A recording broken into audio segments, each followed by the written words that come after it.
이로다 주의 보혈 능력이 또다 주의 피 믿어 주의 보혈 그 어린 양의 매우 귀중한 피로다.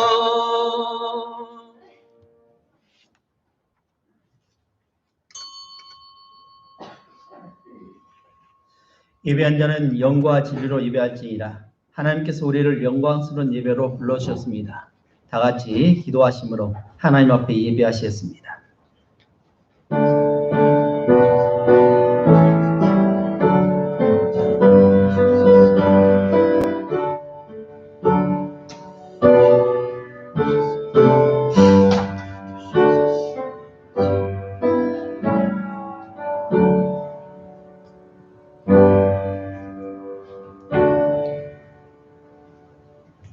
오직 나는 주의 풍성한 사랑을 힘입어 주의 집에 들어가 주를 경외함으로 성전을 향하여 예배하리이다. 주께 피하는 모든 사람은 다 기뻐하며 주의 보호로 말미암아 영원히 기뻐 외치고 주의 이름을 사랑하는 자들은 주를 즐거워하리이다. 아멘. 만복의 근원이 되시는 하나님 아버지, 광야의 백성들을 불기둥과 구름기둥으로 인도하여 주신 것과 같이 우리를 지켜주시고 사랑하여 주시니 감사드립니다.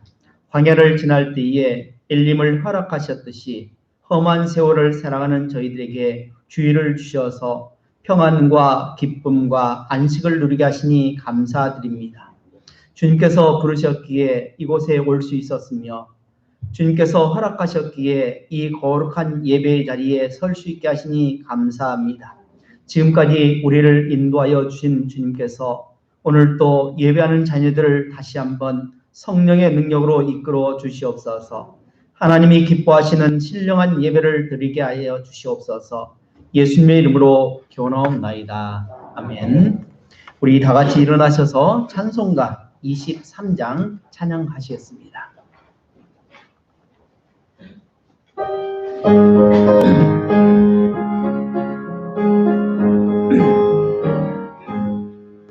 만일이 내게 있으며 그 입 닫아지고 내 구주 주시는 정을 늘 찬송하겠네. 내 은혜로신 하나님 날 도와주시고 그 크신 영광 널리 켜 알게 하소서. 내 주의 귀한 이름이 날 위로하시고 이 귀한 음악 같으니 자기 곁에로다. 내 죄의 본세 깨뜨려 의결 바꾸시고 일주한 마음을 비로소 정케 하셨네. 아멘. 우리 다 같이 교동문 104번 종교개혁주의를 함께 보시겠습니다.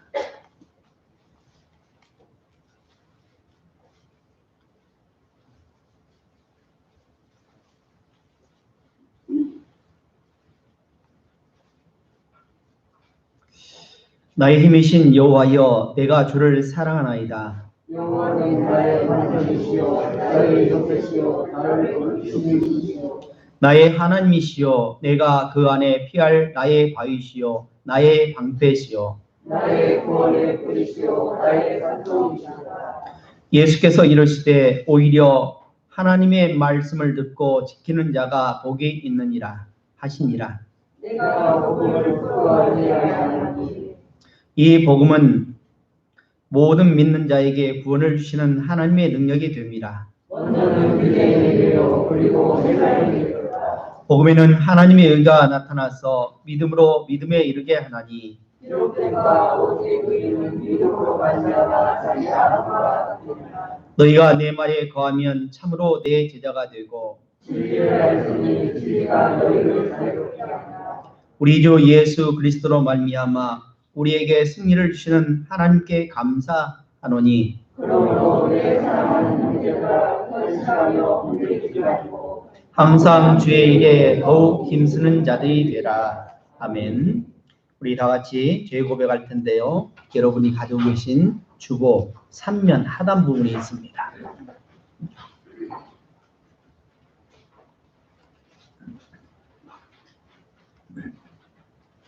이제 한 목소리로 우리의 죄를 고백합니다. 시작. 우리를 인도하시는 주님, 목자가 되신 주님께서 애타게 우리의 이름을 부르며 품어주실 때에도 저희들은 그 사랑을 간섭으로 여겨 딴 길로 다녔습니다. 목자의 음성은 멀리하면서 우리의 생명을 빼앗으러 온 절도요 강도인 노략자의 음성에는 귀를 기울였습니다. 그래서 세상의 쾌락을 목자로 여겼고 물질을 쫓아 매달렸으며 헛된 육신의 영광을 추구하며 살았습니다. 그러다가 저희들은 이와 같이 인생의 방향을 잃고 몸과 마음은 병들고 지치게 되었습니다. 이 모든 것이 우리의 완고한 마음과 어리석음 때문임을 고백합니다. 선한 목자이신 주님, 길을 잃은 양과 같이 어둠에 니를 보고 살피시고 우리 죄를 용서해 주옵소서.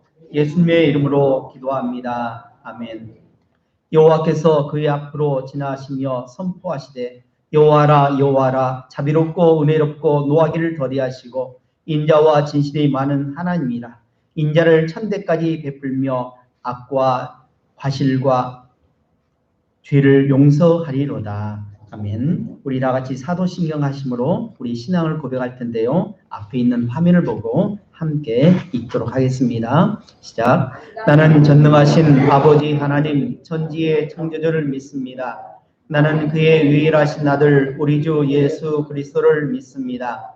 그는 성령으로 잉태되어 동정녀 마리아에게서 나시고 본디오 빌라도에게 고난을 받아 십자가에 못 박혀 죽으시고 장사된 지 사흘 만에 죽은 자 가운데서 다시 살아나셨으며 하늘에 오르시어 전능하신 아버지 하나님 우편에 앉아 계시다가 거기로부터 살아있는 자와 죽은 자를 심판하러 오십니다. 나는 성령을 믿으며 거룩한 공교회와 성도의 교제와 죄를 용서받는 것과 몸의 부활과 영생을 믿습니다. 아멘. 모두 자리에 앉아주시기 바랍니다. 이어서 강희석 장로님 나오셔서 대표로 기도해 주셨습니다.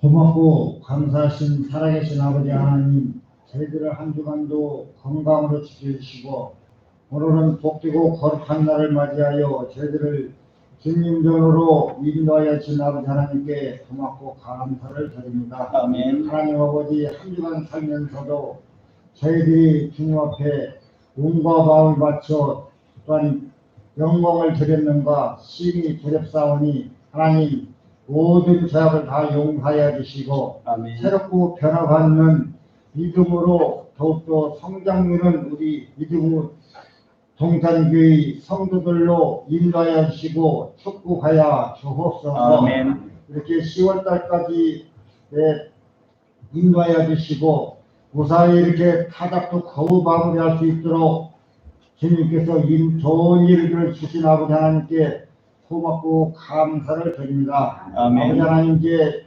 추수도 며칠 남지 않아서 다 마무리를 할 수 있도록 좋은 일기도 주시고 또한 보리가리도 잘할 수 있도록 아버지 은혜 나리여 주옵소서. 아멘. 저희들이 이렇게 사랑해 주시고 또한 이렇게 건강으로 지켜주시고 그러면 한 해도 무사히 잘 마무리하며 주님 영광 드리게 하여 주시고 모든 것이 다 주님의 뜻 안에서 살아나갈 수 있는 우리 저희들로 인도하여 주시고 축복하여 주옵소서. 아멘. 하나님 또한 이렇게 원치 않은 병을 가지고 병원에 입원하고 있는 우리 믿음의 성도들도 있사오니 하나님께서 하루속히 건강으로 지켜주시고 또한 그 몸을 새롭고 변화받는 마음으로 하나님 그 영광 돌릴 수 있도록 아버지 인도하여 주옵소서. 아멘. 이렇게 코로나로 인하여서 이렇게 육기고로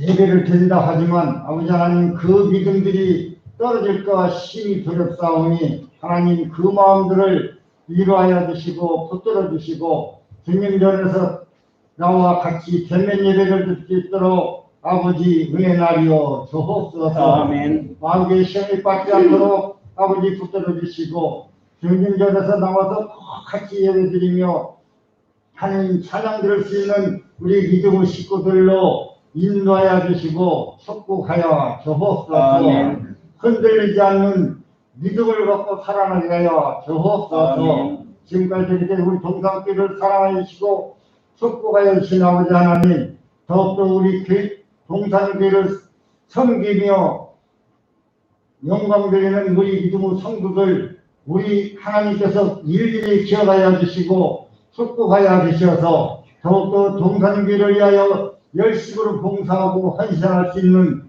강한 믿음으로 살아가는 우리 믿음의 식구들로 인도하여 주시고 서로 사랑하며 애쓰며 구애하는 우리 믿음의 성도들로 인도하여 주시고 축복하여 주옵소서. 아멘. 하나님 아버지 또한 이렇게 멕시코에다가도 이렇게 개척하여서 이렇게 교회를 짓고 있는 가운데 있사오니 하나님 그곳에서도 같이 하여 주시고 그 교회가 잘 완성되어서 우리 동성교회가 꼭 그 교회를 위해 더 헌신하고 봉사하며 앞으로 더욱더 이름의 끈끈한 성으로 이어질 수 있도록 아버지 인도하여 주시고 축복하여 주옵소서. 아멘. 하나님 주님 또한 이렇게 이제 날씨도 쌀쌀하고 이게 아침 저녁으로는 춥고 추운 가운데 있사오니 주님 우리 연로하신 어른들을 주님 기억하여 주시고 감기에 걸리지 않게 하여 주시고 하나님 이 금년 하나에도 독감으로 인하여서 고생하지 아니하도록 아버지 건강한 몸도 주실 줄로 믿사옵고 기도하니 이루어 주옵소서. 아멘. 하나님 아버지 또한 사랑하시는 목사님 자리에 세우시고 말씀을 전하실 때에 하늘문을 여시고 슬병한 복으로 저희들에게 채워주시고 하나님께서 목사님께도 더욱더 감격케 하여 주시고 아멘. 붙들어 주시고 생명 말씀을 전하실 때마다 제 영광이 나타나는 귀한 말씀으로 인도하여 주시고 축복하여 주옵소서. 아멘. 마지막 일절 두붙하게 하여 주시고 이 시간도 성령님께서 이 예배도 주장하여 주시고 영광 돌 수 있는 귀한 예배가 될 수 있도록 아버지 축복하여 주옵소서. 아멘. 모든 영광 드리옵고 사랑하신 예수님 받들어 감사하고 기도드리옵나이다. 아멘.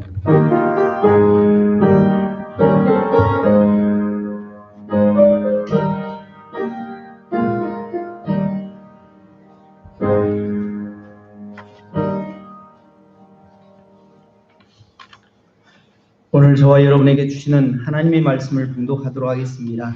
저와 여러분에게 주시는 하나님의 말씀은 제가 가지고 있는 성경책 구약성경 547쪽이 있는데요. 열왕기상 18장 16절에서 40절까지의 말씀입니다. 제가 가지고 있는 성경책 구약성경 547쪽에 있습니다. 열왕기상 18장 16절에서 40절까지의 말씀입니다. 이제 다 찾으신 분은 자기 성경책을 보시고 혹시 못 찾으신 분들은 앞에 있는 화면을 도와주시기 바랍니다.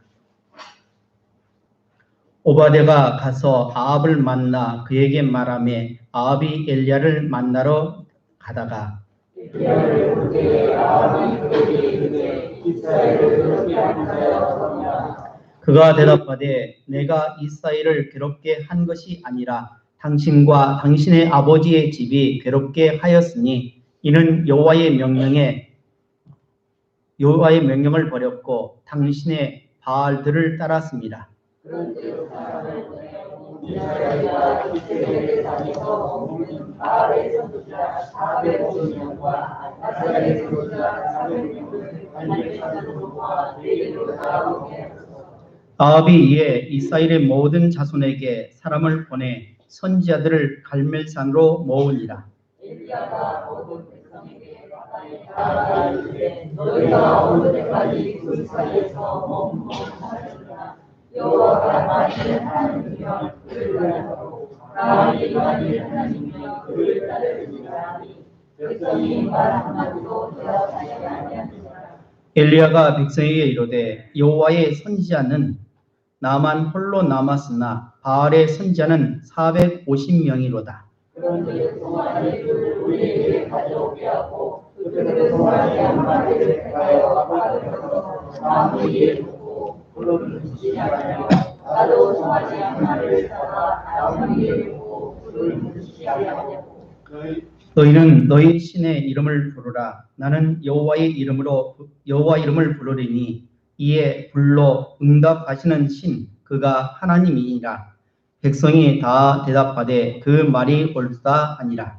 엘리야가 바알의 선지자들에게 이르되 너희는 나니 먼저서 하나님 하나님을 따라야 하고 너희 신의 이름을 부르라. 그러나 불을 붙이지 말라. 그들이 받은 송아지를 가져다가 잡고 아침부터 밤까지 바알의 이름을 불러 이르되 바알이여 우리에게 응답하소서 하나 아무 소리도 없고 아무 응답하는 자도 없으므로 그들이 그 쌓은 제단 주위에서 뛰놀더라. 저녁에는 엘리야가 그들을 조롱하여 이르되 큰 소리로 부르라. 그는 신인지 국사와 동인지 혹은 그가 잠깐 나가는지 혹은 그가 길을 행하는지 혹은 그가 잠이 들어서 깨어야 하는지. 이에 그들이 큰 소리로 부르고 그들의 규례를 따라 피가 흐르기까지 칼과 창으로 그들의 몸을 상하게 하더라. 이렇게 하여 정오가 지나고 그들이 미친 듯이 들어 저녁 그들의 그들까지 이르렀으나 아무 소리도 없고 응답하는 자나 돌아보는 자가 아무도 없더라. 엘리야가 모든 백성을 향하여 이르되 내게로 가까이 오라. 백성이 다 그에게 가까이 가매 그가 무너진 여호와의 제단을 수축하되 야곱의 아들들의 이스라엘 집을 따라 엘리야가 돌을 그에게 취하니 이 야곱은 백성에게 여호와의 말씀이 임하여 이르시기를 내 이름은 이스라엘이라 말하신다. 그가 여호와의 이름을 의지하여 그 돌로 제단을 쌓고 제단을 돌아가며 곡식 종자 두 세알을 둘만한 도랑을 만들고 또 나무를 버리고 송아지에 밥을 떠서 나무 위에 놓고 이르되 공중에서 불을 주어다가 번제물과 나무 위에 두라. 또 이르되 다시 그리하라 하여 다시 그리하니 또 이르되 세 번째로 그리하라 하여 세 번째로 그리하니 우리 제단으로 부르고 도랑이로 물이 가득하더라. 저녁 소재 드릴 때에 이르러 선지자 엘리야가 나아가서 말하되 아브라함과 이삭과 이스라엘의 하나님 여호와여 주께서 이스라엘 중에서 하나님이신 것과 내가 주의 종인 것과 내가 주의 말씀대로 이 모든 일을 행한 것을 오늘 알게 하옵소서. 여호와여 내게 응답하옵소서. 내게 응답하옵소서. 이 백성에게 주 여호와는 하나님이신 것과 그들의 그들의 마음을 지키시는 알게 하옵소서. 아멘. 이에 여호와의 불이 내려서 번제물과 나무와 돌과 흙을 태우고 또 도랑에 물을 핥는지라. 모든 백성이 보고 일어나되 여호와는 하나님이시로다. 여호와는 하나님이시로다. 40절 다 같이 읽겠습니다. 엘리야가 그들에게 이르되 바알의 선지자를 잡되 그들 중 하나도 도망하지 못하게 하라 하매 곧 잡은지라. 엘리야가 그들을 기손 시내로 내려다가 거기서 죽이니라. 아멘. 우리 옆에 있는 분과 인사할까요? 사랑합니다. 감사합니다. 당신을 축복합니다. 당신은 축복의 통로입니다. 나도 축복의 통로입니다. 자기 이름 밝히시고요. 시작. 서경도 축복의 통로입니다. 아멘. 오늘 저와 여러분에게 주시는 하나님의 말씀은 열왕기상 18장 16절에서 40절의 말씀으로 하나님의 종교개혁, 이러한 제목으로 하나님의 말씀을 전하겠습니다. 사랑하는 여러분, 우리가 살아가면서 많은 기념일을 지킵니다. 내 생일이 기념일입니다. 또 우리의 부모님이 돌아가시면 기일로 지킵니다. 그리고 나라적으로는 좋은 일과 또 그렇지 않는 일에 대해서 기념일을 지킵니다. 좋은 일이면 어떤 일이 있을까요? 8.15 광복입니다. 1945년 8월 15일 우리가 일제 36년 동안 고통을 당하다가 드디어 하나님 은혜 가운데 해방이 된 날을 기념해서 매년 8.15 몇 주년 하고 보냅니다.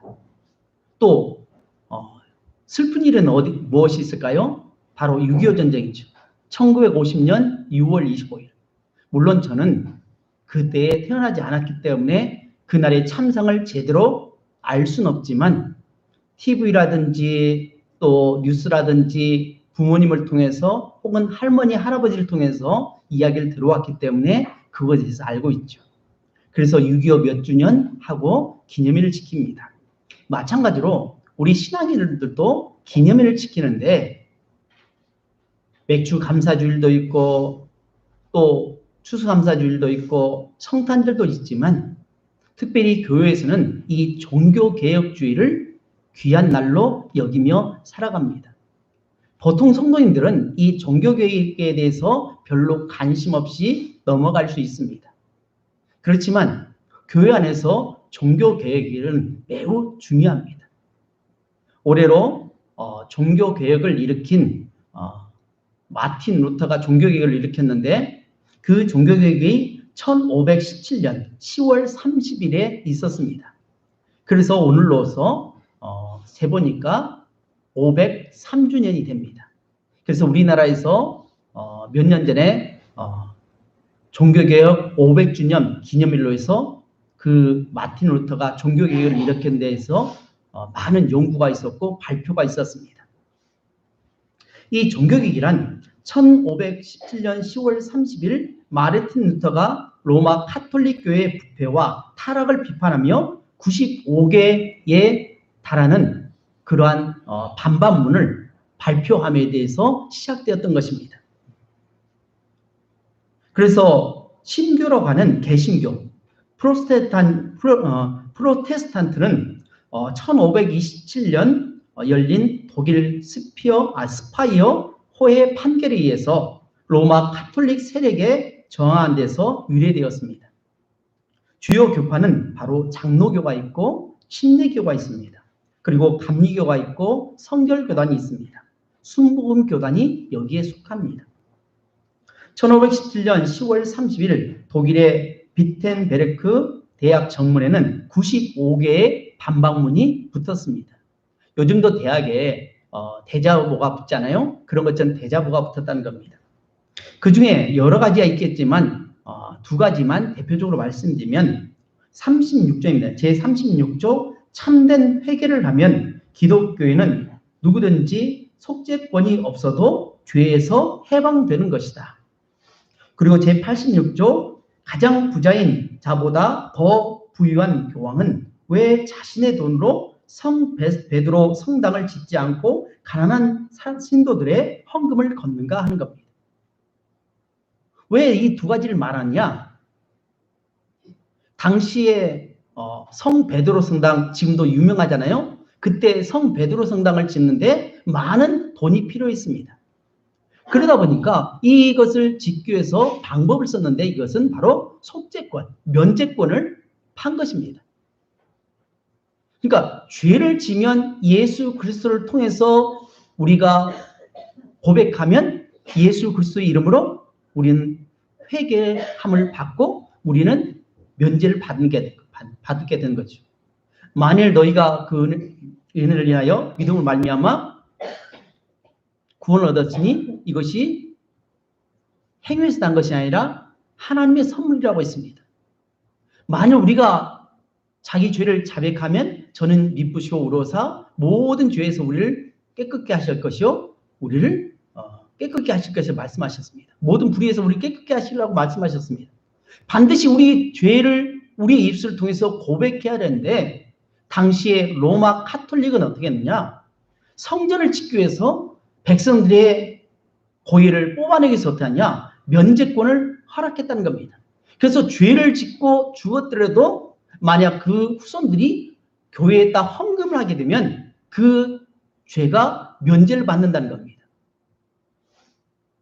여러분 그게 맞습니까? 아니죠? 사람은 죽으면 그걸로 끝이 납니다. 살아있을 때 내 죄를 고백하지 않으면 결국 회개할 수가 없습니다. 근데 이미 조상들이 죽었습니다. 죽었는데 그 후손들이 돈을 많이 내면 연옥에 있는, 그러니까 천국과 지옥에 있는 연옥 중간에 있다가 만약 돈을 많이 내면 면제권을 받고 이 사람이 천국으로 들어간다는 겁니다. 만약 돈을 내지 못하면 지옥으로 떨어진다는, 말도 안 되는 일. 그래서 이 황제가 그리고 교황이 돈이 많음에도 불구하고 백성들의 돈을 끌어다가 그렇게 아름다운 베드로 성당을 만들었다는 겁니다. 이것이 맞지 않다. 그래서 들고 일어난 사람이 바로 마틴 루터였습니다. 사랑하는 성도 여러분, 우리는 개인은 물론 모두 다 우리는 죄를 고백해야 합니다. 죄를 지면 그 죄의 대가로 죽임을 당합니다. 그러나 죄를 우리가 고백하고 예수 그리스도의 보혈을 빌어서 깨끗이 씻음 받으면 우리는 용서함 받습니다. 구원은 행위로 가는 것이 아니죠. 노력으로 가는 거 아닙니다. 돈으로 가는 거 아닙니다. 어떠한 다른 것으로 가는 것이 아니라 전적으로 하나님의 은혜에서 구원을 받는 건데 이 돈을 통해서 물질을 통해서 구원과 맞바꿔치기 하는 잘못된 교리를 내세웠기 때문에 바로 마틴 루터가 목숨 걸고 종교개혁을 일으켰다는 겁니다. 오늘 본문은 바로 하나님께서 바알과 아세라 우상을 섬기면서 하나님을 버리고 범죄한 그 이스라엘 백성들이 하나님을 떠나 살고 있기 때문에 하나님은 엘리야, 불의 종인 엘리야를 통해서 종교 개혁을 일으키는 장면 중에 하나입니다. 잘못된 길로 가고 있고 악의 길로 가고 있고 멸망의 길로 달려가는 그 모습을 보면서 도저히 참을 수 없는 마음을 바로 엘리야 선지자에게 하나님은 허락하셨다는 겁니다. 그래서 지난주, 지지난주 계속 이 엘리야 부분을 살펴보았는데 엘리야 말이 떨어짐과 동시에 3년 6개월 동안 비가 내리지 않았습니다. 이슬도 내리지 않았습니다. 그러므로 말미암아 모든 식물들과 동물이 죽어가고 심지어 사람들이 죽어가는 그런 상황 가운데 이제 때가 되어서 하나님은 엘리야에게 엘리야야 너는 가서 이제 비를 내리겠다고 하라. 그러면서 진짜 하나님이 진짜 신이 어떤 신인지 바알 신과 아세라 신이 진짜 신인지 아니면 하나님이 여호와 하나님이 진짜 신인지 대결을 벌이라고 이제 엘리야에게 말씀하셨고 엘리야는 목숨 걸고 이제 바알과 아세라를 섬기는 아합 왕에게 나가게 된 것입니다. 그래서 아합 왕에게 말하기를 당신이 믿는 그 선지자들을 다 불러 모으십시오. 아세라 선지자 또 바알 선지자를 불러다가 갈멜산에서 하늘에서 불을 내리게 하십시다. 우리가 재물을 쌓아놓고 그곳에서 하늘에서 불이 내리면 그 신이 진짜 하나님이라는 것을 우리 한번 대결을 합시다 라고 하는 것입니다. 그때에 아세라 선지자는 오지 않았습니다. 바알 선지자 450명과 엘리야 그러니까 450대 1로 이제 전쟁을 하는 겁니다. 영적 전쟁을 하게 되는 것입니다. 이때에 먼저 바알 신자가 먼저 제사를 드리죠. 번제물을 송아지를 잡아놓고 각을 뜨고 그 다음에 장작을 올려놓고 거기서 막 바알이여 바알이여 바알이여 불을 내려달라고 아무리 울부짖어도 소용이 없는 겁니다. 여기서 안 되니까 어떻게 하냐? 아예 몸을 자해합니다. 칼을 가져다 몸을 자해하면서 피를 흘리면서 아무리 소리쳐도 하늘에서는 전혀 반응이 없습니다. 여러분, 왜 반응이 없을까요? 가짜 신이기 때문에. 그 신은 만들어진 신이기 때문에 하늘에서 응답하지 못합니다. 사람처럼 우상은 사람처럼 입도 있고 귀도 있고 코도 있고 눈도 있지만 눈이 있어도 보지 못합니다. 코가 있어도 냄새 못 맡습니다. 입이 있어도 말을 못합니다. 발이 있어도 걷지 못하는 것이 우상입니다. 우상은 마치 지니처럼 요술램 불을 문지르면 주인님 하고 나타나가지고 주인님 무엇을 도와드릴까요? 하면서 쫙 나고 나타나서 도와주는 그러한 하나님이 아니란 겁니다. 우상은 바로 그것입니다. 사람이 만든 겁니다. 사람을 위해서 인위적으로 만들어서 복을 빌어주는 것이 우상인데 사람들은 진짜 복을 주는 것처럼 그렇게 속아서 살았던 것입니다. 이때 엘리야는 말합니다. 아니다. 그 우상은 아무것도 아니다.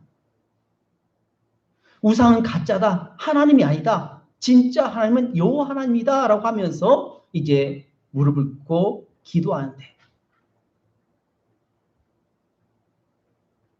장작불을 올려놓고 거기다 재물을 쌓아놓고 그냥 하는 것이 아니라 거기에 물을 3번에 걸쳐서 12바구니를 붓습니다. 그래서 흥건하게 재물이 다 젖어버렸습니다. 여러분, 장작이 물에 젖으면 불이 잘 탈까요? 안 탈까요? 잘 안 타죠. 그래서 우리가 과거에 보면 장작을 할 때는 어떻게 합니까? 장작을 쪼개가지고 말립니다. 완전히 말립니다. 그래서 언제든지 넣기만 하면 활활 타올 수 있도록 하는데 물에 젖은 장작이 탈 리가 없습니다. 근데 엘리야가 하나님 앞에 기도했을 때 하늘에서 불이 내려서 물 비롯해서 흙까지 다 태워버렸다는 것입니다. 그리고 거기에 있는 바알 선지자 450명을 다 기손가에서 다 죽였던 것이 오늘 본문의 내용이라는 겁니다. 오늘 본문은 바로 바알과 아세라 우상으로 북이스라엘 땅에 우상의 소굴로 뒤바뀌어버린 참혹한 현실 속에서 목숨 걸고 여호와 이름을 온 세상에 알리게 된 갈멜산 전투에 관한 내용입니다. 그러면 왜 엘리야는 바알 선지자 450명을 다 죽이라고 했습니까? 신명기 13장 1절에 5절에는 이렇게 말씀하고 있습니다.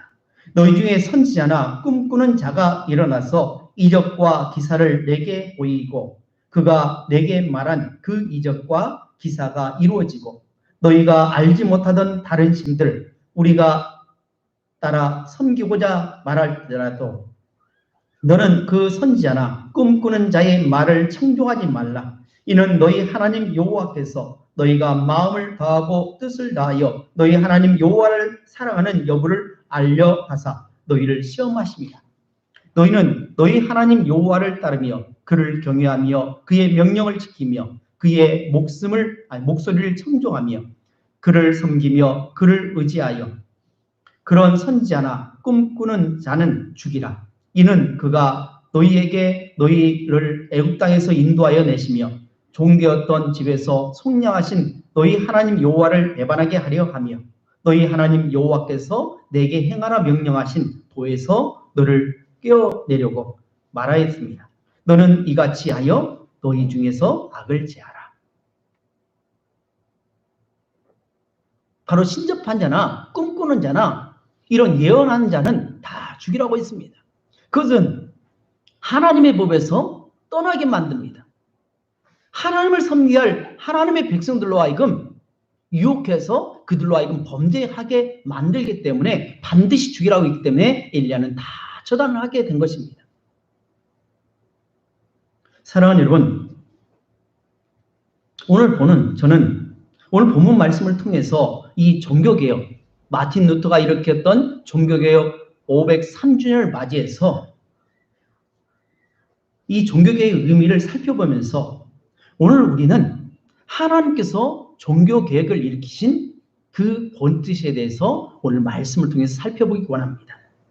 그래서 세 가지를 살펴보기 원하는데 첫 번째로는 너희는 선택하라고 하는 것이 21절에 나와 있습니다. 두 번째로 무너진 제단을 수축해야 한다는 것입니다. 이것은 30절에 나와 있고요. 세 번째로 전적으로 하나님을 의지하는 신앙생활을 해야 함을 말씀하는데 이것은 32절에 나타나 있습니다. 그래서 첫 번째로 너희는 선택하라 라고 말씀하고 있습니다. 우리 다 같이 21절 함께 봉독하도록 하겠습니다. 21절이요. 시작. 엘리야가 모든 백성에게 가까이 나와 이르되 너희가 어느 때까지 둘 사이에서 머뭇하려느냐. 여호와가 만일 하나님이면 그를 따르고 바알이 만일 하나님이면 그를 따를지니라 하니 백성이 말 한마디도 대답하지 아니하느니라. 아멘. 선지자 엘리야는 백성들의 심령 속에 하나님의 말씀을 선포했습니다. 먼저 모든 백성을 가까이 오라고 했습니다. 그리고 그들에게 어느 때까지 둘 사이에서 머뭇하려느냐라고 말합니다. 왜 이렇게 말했을까요? 이들이 하나님을 떠났을까요? 하나님을 안 믿었을까요? 아닙니다. 그들은 하나님도 믿고 바알과 아세라 신상도 섬겼습니다. 그러니까 쉽게 말하면 양다리를 거쳤던 것입니다. 어떤 날은 하나님을 섬기다가 또 어떤 날은 바알과 아세라 신을 섬기는 이중적인 모습으로 신앙생활을 했다는 것입니다. 그런데 신앙은 결단입니다. 결단해야 됩니다. 어떤 것을 섬길 것인지 결정을 해야 됩니다. 하나님께서 우리에게 자유의지를 주셨습니다. 우리의 인생은 항상 B와 D 사이에서 C가 있다고 이야기합니다. 이 말은 B는 출생을 가리키는 영어 벌스입니다. 그러니까 태어난 것입니다. 그래서 Happy birthday to you 하는 것은 당신이 오늘 태어났습니다. 축하합니다. 라고 하는 거죠. 그리고 D는 뭐냐? 됐습니다. 죽은 것입니다. 사람 죽는 것, 데드입니다. 그리고 C는 뭐냐? 초이스, 선택입니다. 그러니까 탄생과 죽음 사이에서 우리는 끊임없이 선택을 해야 한다는 것입니다. 그런데 이 선택을 잘못하면 멸망의 길로 가고 잘 선택하면 축복의 길로 간다는 겁니다. 근데 당시에 이스라엘 백성들이 어떻게 했느냐? 죽음의 길을 선택하고 살아갔던 것입니다.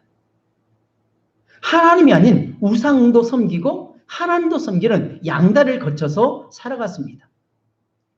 하루는 하늘의 제왕인 독수리가 하늘을 유유히 날고 있었습니다.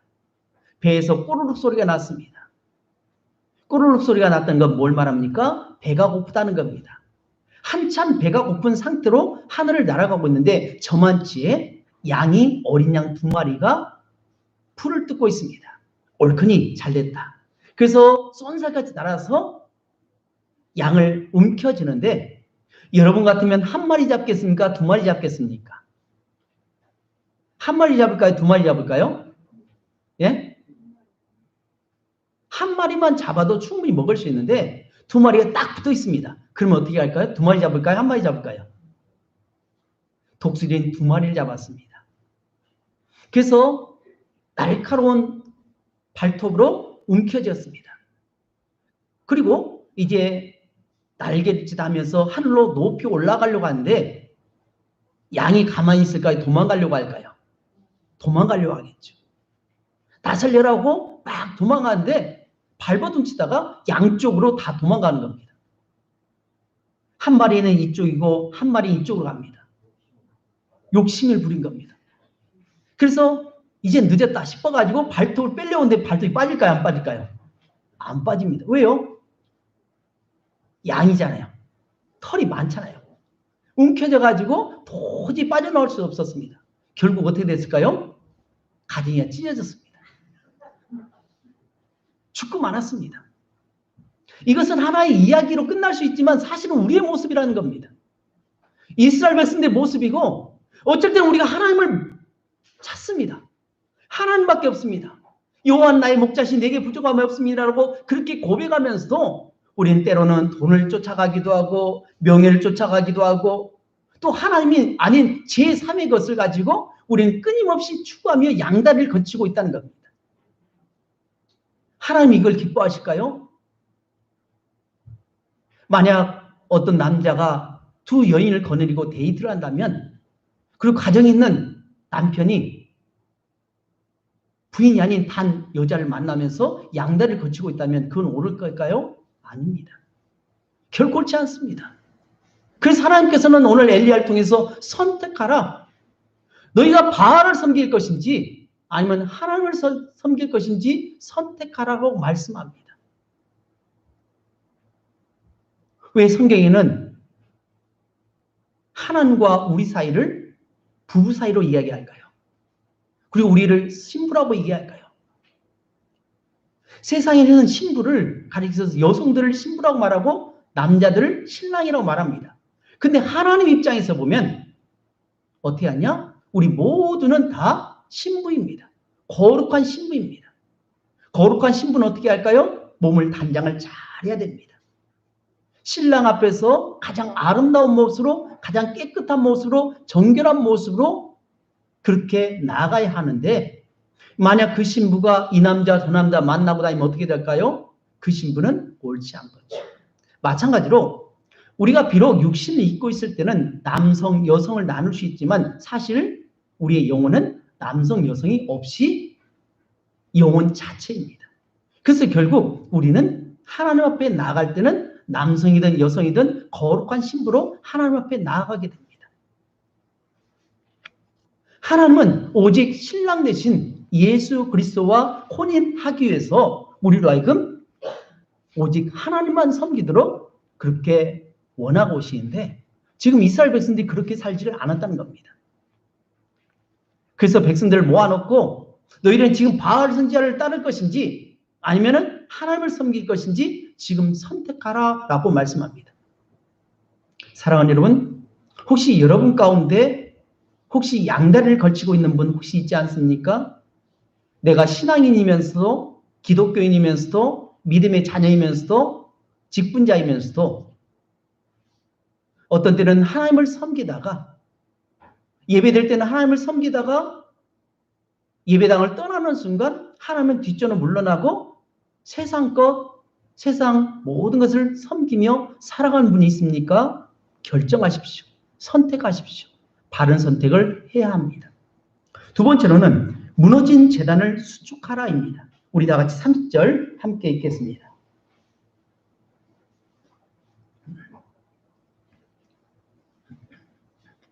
(30절) 말씀 시작. 엘리야가 모든 백성을 향하여 이르되 내게로 가까이 오라. 백성이 다 그에게로 가까이 가매 그가 무너진 여호와의 제단을 수축하되. 아멘. 선지자 엘리야는 가장 먼저 무너진 여호와의 제단을 수축했습니다. 여기서 무너진 여호와의 제단을 수축했다는 말이 무슨 말일까요?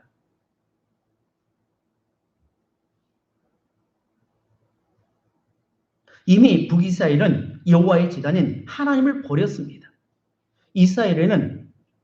북이스라엘은 19명의 왕이 있었지만 첫 번째 왕 여로보암부터 시작해서 마지막 왕까지 해서 그들은 하나님을 버렸습니다. 그 어떤 왕도 하나님을 따라 섬기지 않고 따르질 않았습니다. 특별히 여로보암은 솔로몬 다음에 르호보암이 아들로 남았는데 그가 왕으로 있었습니다. 그때 솔로몬 왕 때에 성전을 건축하고 또 왕궁을 건축할 때 많은 혈세를 거뒀습니다. 노동력을 많이 착취했습니다. 그것 때문에 이제 여로보암이 왕 앞에 갔을 때에 그동안 아버지 손왕 솔로몬이 이 백성들에게 많은 세금을 거두었고 혈세를 거두어서 우리에게 노동력을 착취했는데 우리로 하여금 선대하신다면 우리가 당신의 아버지를 섬긴 것처럼 우리도 당신을 섬기겠습니다. 라고 그렇게 말을 했습니다.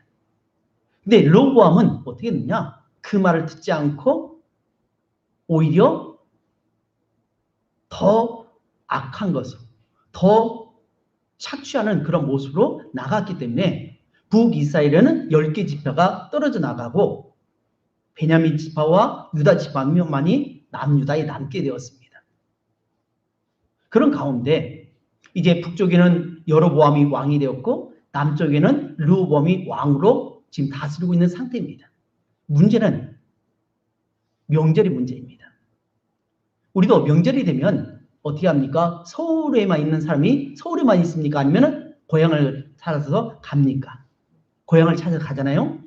불과 얼마 전에 우리가 추석 명절에 국가에서 코로나19로 말미암아 감염이 확산되고 있으니까 제발 명절에 부모님 댁에 가지 말고 제발 자기 있는 집에서 그냥 지내십시오라고 했잖아요. 근데 사람들이 어떻게 합니까? 다 그렇게 지켰습니까? 아니면 왔습니까? 왔잖아요. 다 부모님을 따라서 몰래 왔다 가고 그랬잖아요. 저도 갔다 왔는데 그런 것처럼 이스라엘이 3대 절기가 있는데 6월절, 초막절, 그 다음에 7.7절이 있습니다. 6월절은 뭐냐? 이스라엘 백성들이 애굽에서 출애굽할 당시에 양을 잡아서 피를 문인방과 문지방에 바른 그런 사람들 집에는 죽음의 사자가 뛰어넘었습니다. 그래서 장자가 죽지 않았는데 그것을 지키지 않은 애굽 백성들과 많은 사람들은 그만 장자가 죽었습니다. 그래서 죽음의 사자가 뛰어넘었다라고 해서 6월절입니다. 그날을 반드시 이스라엘 백성들 지켜야 합니다. 또 하나는 7.7절입니다. 7.7절은 지금의 맥주절과 같이 추수한 것입니다. 추수한 것에 대해서 감사드리는 절기입니다. 또 세 번째로는 초막절인데 이 초막절은 이스라엘 백성들이 출애굽하여서 광야 40년을 지낸 동안 구름기둥과 불기둥으로 그들을 지켜보았었고 하늘에서 만나를 내시고 생수를 내어서 그들을 마시게 하므로 그들의 신과 옷이 닳지 않도록 철저하게 보내주신 하나님의 은혜에 감사하여서 그들은 매년 초막절 절기가 되면 그들은 초막을 짓고 쉽게 말하면 텐트를 짓고 그날을 기념하는 절기입니다. 이 세 절기를 지키기 위해서는 반드시 이스라엘 백성 남자들은 반드시 성전에 가야만 합니다. 만약 그렇지 않다면 백성으로부터 떨어져 나가 죽음을 당하게 되는 거죠. 그런데 이 여로보암 왕이 어떻게 됐느냐? 예루살렘 성에서 예배해야 하는데 예루살렘 성이 아닌 단과 베델에 황금 송아지를 만들어 놓고 제단을 만들어 놓고 거기서 제사를 드리도록 만들었습니다. 더불어서 제사장은 정통 레위인들만 그 가족에서 나와야 됩니다. 레위인 가문에서 제사장과 대제사장이 나와야 되는데 일반인에게 돈을 받고 판 것입니다. 그래서 돈을 주면 누구든지 제사장이 되어서 제사를 드릴 수 있는 그런 특권을 얻게 된 것입니다. 세 번째로는 초막절 7월 15일이 되게 되면 이스라엘 백성들이 어떻게 합니까? 예루살렘 성에 가야 합니다. 그러다 보니까 북쪽 10개 지파 백성들이 초막절만 되면 어떻게 하냐? 자꾸 남쪽 예루살렘으로 가게 됩니다. 그러면 민심이 흔들리게 됩니다. 자기에게 충성을 다해야 되는데 자꾸만 남유다 르호보암 왕에게 자꾸 가까이 가겠죠. 그러다 보니까 7월 15일을 바꿔가지고 8월 15일 날로 변경한 것입니다. 가짜를 다 만든 것입니다. 가짜 하나님을 만들어 놓고 가짜 제사장을 만들어 놓고 가짜 절기를 만들어 놓고 우상을 지키게 했던 북이스라엘. 그래서 완전히 여호와의 제단이 무너져 버렸던 것입니다. 그리고 현재 아합 왕은 아세라 신상과 바알 신상을 곳곳에 세워놓고 그곳에서 제사를 드리도록 하는 그러한 모습이 있었기 때문에 무너진 제단을 다시 쌓으려고 바로 엘리야가 그렇게 제단을 쌓았다는 것입니다. 올해 우리는 코로나19 바이러스로 인해서 전례 없었던 새로운 방식의 예배를 경험하고 있습니다. 물론 우리 교회 성도님들은 거의 대부분이 현장 예배, 예배당에 나와서 예배를 드립니다. 또 일부는 여러 가지 피치 못할 사정에서 영상 예배로 드리기도 하고 또 어떤 분은 예배를 드리지 못하는 그런 가운데 있습니다. 정부의 방역 방침에 따라서 협조해서 현장 예배를 드리지 못하고 화상 예배로, 영상 예배로 드리는 그러한 모습으로 많은 교회들이 나아가고 있습니다. 그러면 이 코로나 사태로 인해서 우리는 무엇을 생각해야 하는가 하는 것입니다. 현장 예배가 옳은 것이냐 아니면 영상 예배가 옳은 것이냐 갑론을박하는 그런 가운데 우리가 있는데 가장 중요한 건 뭐냐? 현장 예배든 화상 예배, 영상 예배든 그 안에 하나님이 계시냐는 겁니다. 오늘 이 자리에 현장에 나와 있다 할지라도 우리가 하나님 없이 하나님을 믿지 않고 하나님을 바라보지 않고 하나님 앞에 온전한 예배를 드리지 못한다면 안타깝지만 예배는 실패한 것입니다. 또 영상 예배 역시 그냥 형식적으로 시간이 되었으니까 영상 틀어놓고 거기서 예배 시간 목사님의 설교를 듣고 함께 찬양을 했다 할지라도 그곳에 하나님이 계시지 않으면 그 예배는 실패한 것입니다. 무엇이 옳다, 무엇이 그르다는 것이 아니라 그것이 중요한 것이 아니라 과연 우리가 진심 어린 예배를 드리고 있는지 신령과 진정으로 예배를 드리고 있는지 생각해 보아야 됩니다. 우리가 주님 앞에 나와서 현장 예배를 드리면서 하나님을 찬양합니다. 또 기도합니다. 또 봉사합니다. 열심히 말씀을 읽습니다. 또 말씀을 듣습니다. 그런데 그 중심에 우리 마음 중심에 과연 우리는 하나님을 생각하며 여기에 하나님의 임재하심을 인정하고 예배를 드리는지 아니면 우리 몸은 여기 와 있지만 우리 영혼은 세상 곳곳을 떠돌아다니는 세계 일주를 하는 모습은 아닌지 생각해야 한다는 겁니다. 가면 갈수록 현장 예배가 줄어갈 것입니다. 또 코로나 사태 그보다 더 큰 일들이 일어나서 우리는 더 이상 모이지 못할 그런 상황에 처할 수도 있을 것입니다.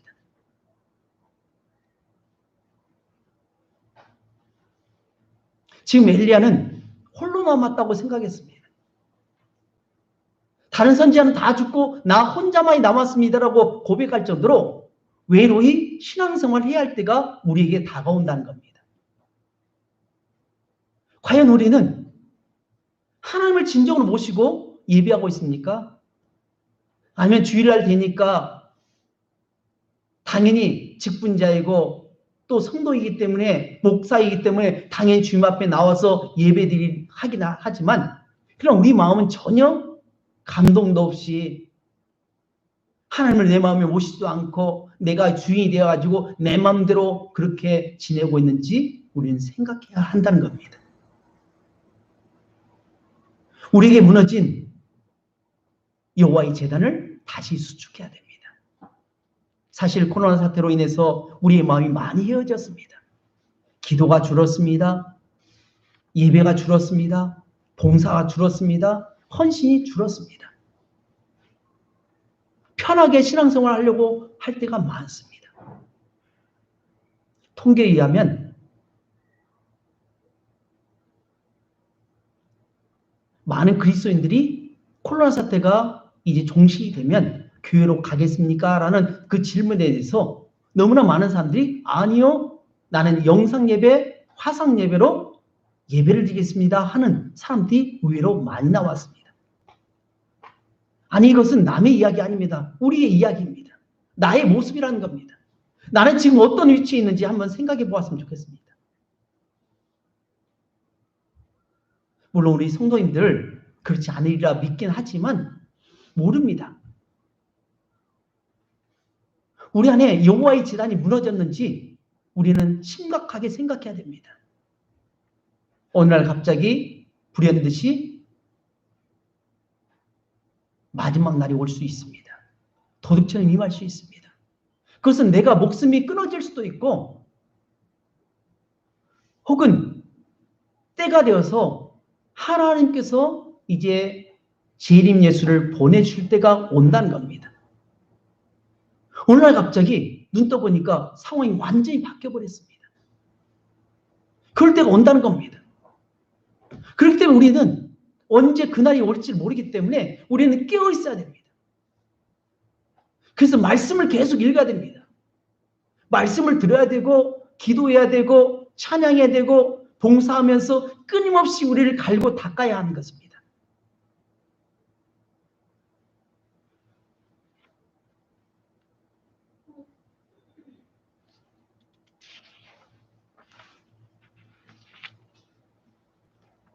레위기 11장 45절 보면 내가 거룩하니 너희도 거룩하라 하시니라. 거룩하신 하나님 앞에 갈 때는 어떻게 합니까? 거룩해야 됩니다. 그래서 성소에서 지성소로 들어갈 제사장이 어떻게 합니까? 자기 몸을 거룩하게 하게끔 먼저 자기를 위한 예물을 드립니다. 그래서 깨끗한 몸으로 지성소에 1년에 한 차례씩 들어가서 백성들을 위해서 죄를 사하는 역할을 감당합니다.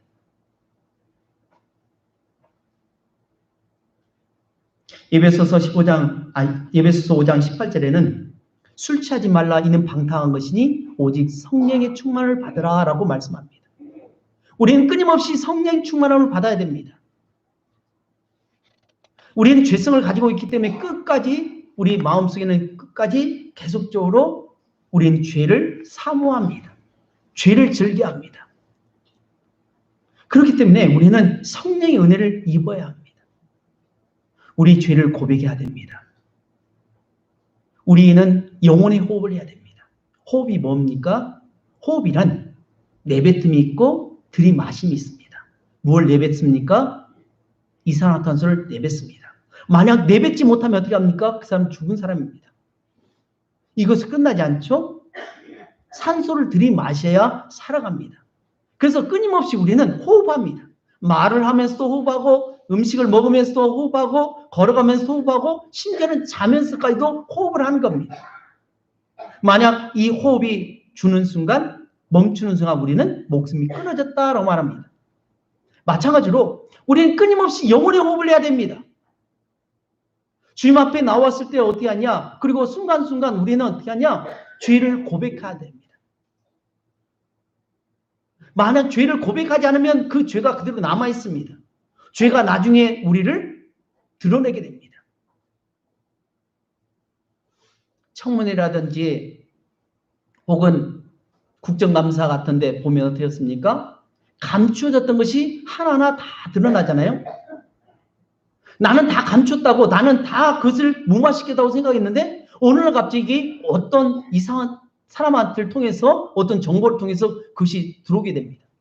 그래가지고 그 사람을 곤혹스럽게 만들죠. 마찬가지입니다. 우리 입술을 통해서 내 죄를 고백하지 않으면 그 죄가 나중에 살아가지고 나를 고발한다는 겁니다. 그런데 감사하게도 하나님께서는 우리가 예수 그리스도를 힘입어서 우리 죄를 고백할 수 있도록 하였습니다.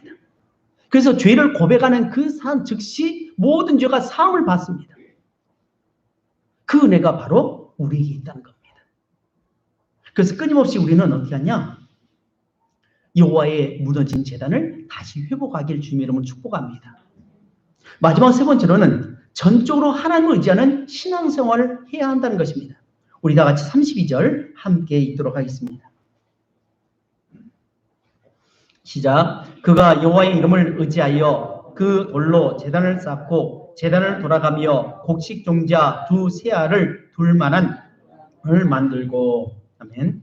여기 보면 엘리야가 하루 종일 바알 신자가 바알이여 바알이여 하면서 아무리 부르짖어도 바알 신자가 아무런 반응이 없자 이제 저녁 소재 드릴 그 시간이 되었을 때에 엘리야가 드디어 다음 차례가 되었습니다. 지금까지 한 것은 모두 헛수고입니다. 그리고 드디어 엘리야가 등장해서 하늘에 기도하면 불이 내리게 됩니다. 그런데 여기서 중요한 것은 엘리야가 곧바로 하늘에서 불을 내리라고 기도하는 것이 아니라 어떻게 하냐? 그가 여호와의 이름을 의지하여라고 있습니다. 뭐라고요? 여호와의 이름을 의지하여. 하나님을 의지했다는 겁니다. 자기의 능력이 아니라는 것입니다. 엘리야가 행한 모든 것들은 하나님을 의지해서 했기 때문에 그렇다는 겁니다. 하나님의 백성들이 어떻게 살아야 되냐? 내 능력 가지고 살아가는 것이 아니라는 겁니다. 전적으로 하나님이 주신 능력 안에서 살아가야 하는 것입니다. 내게 능력 주신 안에 내가 모든 것을 할 수 있다라고 빌립보서 4장 13절에 말씀하셨습니다. 오직 성령이 너희가 임하시면 너희가 권능을 받고 했습니다. 오직 성령이 우리에게 임할 때만이 드디어 능력이 나타나게 된 것입니다. 오늘 우리의 능력은 뭐냐? 하나님의 능력입니다. 하나님 능력 주셔야만이 감당할 수 있습니다. 우리가 예배 드리고 있는 이 장소에 지금 등불이 켜 있습니다. 이 등불은 자체에 발광하는 능력이 없습니다. 반드시 전기가 들어와야만이 불이 들어오게 되어 있습니다. 스위치를 켜야만 합니다. 아무리 값비싸다고 아무리 화려하게 등불을 달아놓았다 할지라도 스위치를 켜지 않는 이상, 전기가 들어오지 않는 이상 절대로 불이 들어올 수 없습니다. 마찬가지로 그리스도인의 삶은 뭐냐? 전적으로 하나님을 의지하며 살아가는 삶이라는 겁니다. 사랑하는 여러분, 오늘 저와 여러분들은 과연 누구를 의지하며 살아갑니까? 돈을 의지하며 살아갑니까? 아니면 자기 힘을 의지하며 살아갑니까? 아니면 자기의 지식을 의지하며 살아갑니까? 안타깝게도 너무나 많은 사람들이 돈을 의지합니다. 물질을 의지합니다. 힘을 의지합니다. 자기 몸을, 자기를 의지합니다. 자기의 머리를 의지합니다. 가끔 드라마에서 보면 어떤 사람이 모든 것을 다 잃어버리는, 기억력을 잃어버린 경우가 있죠. 어떤 충격에서 돌에 부딪혔다든지, 그래서 자기가 누군지를 모릅니다.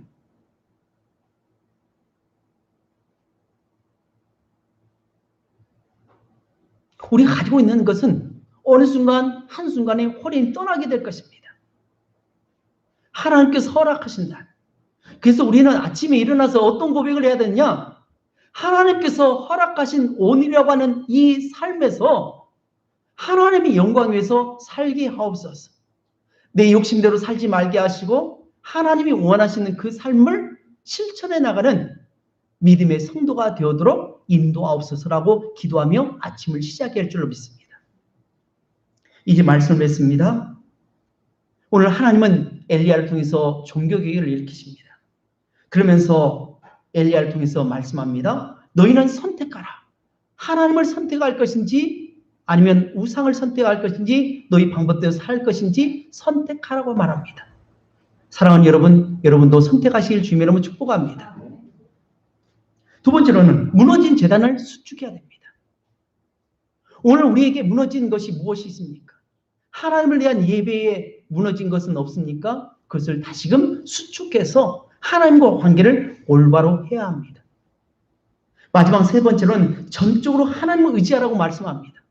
오늘 저와 여러분이 신앙생활할 때 내 지식과 명예와 돈과 이 물질을 의지하는 그러한 신앙이 아닌 전적으로 올바른 믿음 가운데 오직 여호와 하나님만을 의지하며 나가는 그러한 신앙이 되어서 하나님 보시 아름다운 삶을 살아가시는 우리 복된 우리 동산교회 성도님 되시길 주님의 이름으로 축복합니다. 기도하겠습니다.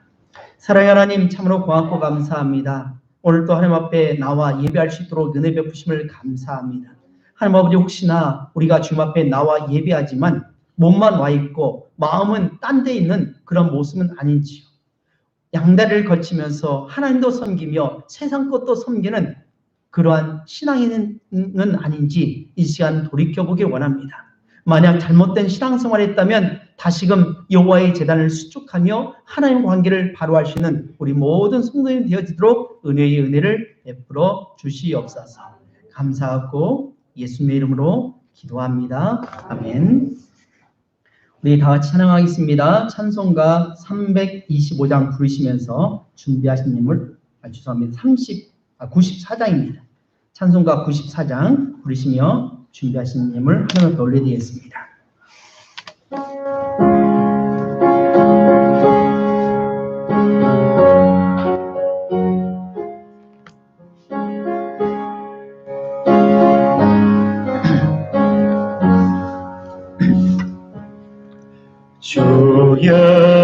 예수보다도 귀한 것은 없네. 이 세상 무게와 바꿀 수 없네. 영육은 내 대신 돌아가신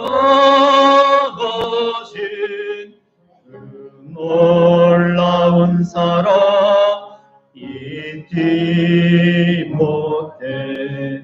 세상 즐거움 다 버리고 세상 자랑 다 버렸네. 주 예수보다도 귀한 것은 없네. 예수밖에는 없네.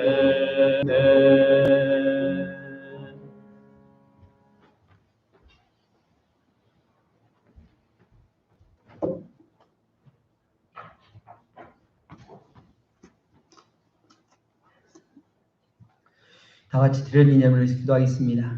사랑하는 하나님, 고맙고 감사합니다. 한 주 동안 살아가면서 하나님의 은혜 가운데 살았음을 고백하며 하나님이 주신 물질 가운데 일부를 구별하여 하나님 앞에 드립니다. 이것은 하나님께서 주셨기에 하나님 것으로 올려드린 것입니다. 주여 영광받아 주옵소서. 11제물과 감사물과 생일감사물과 주정예물과 선교예물 하나님 앞에 드리고 떠나 우리 각자가에게 맡겨진 그 사명, 청소한 일과 또한 섬기는 일, 전도한 일에 최선을 다하게 하심을 감사합니다. 아버지 하나님, 이 예물을 드림과 같이 우리의 마음과 또한 뜻도 또 우리의 몸도 드리는 귀한 삶 살아가도록 인도하시고 사랑하는 손들에게 건강함과 평안함과 형통한 삶을 살게 하시고 무엇보다도 신실한 믿음 가운데 신앙생활하도록 은혜 베풀어 주시옵소서. 감사하고 예수님의 이름으로 기도합니다. 아멘.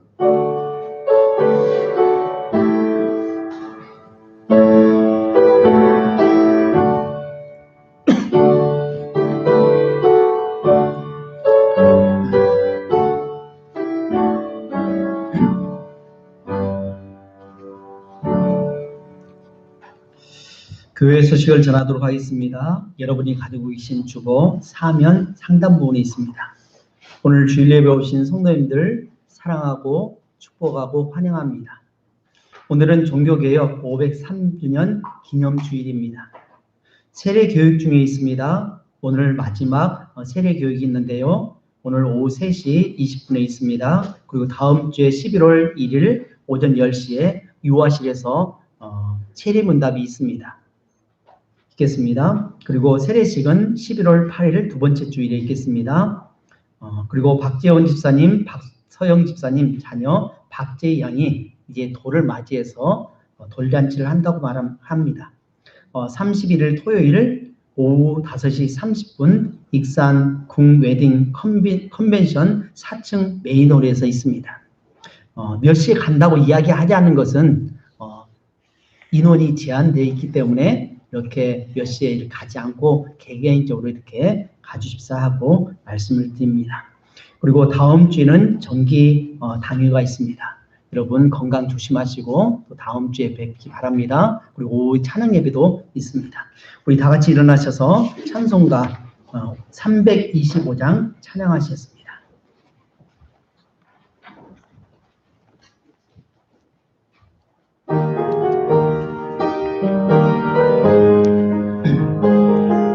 일절하고 4절 하겠습니다.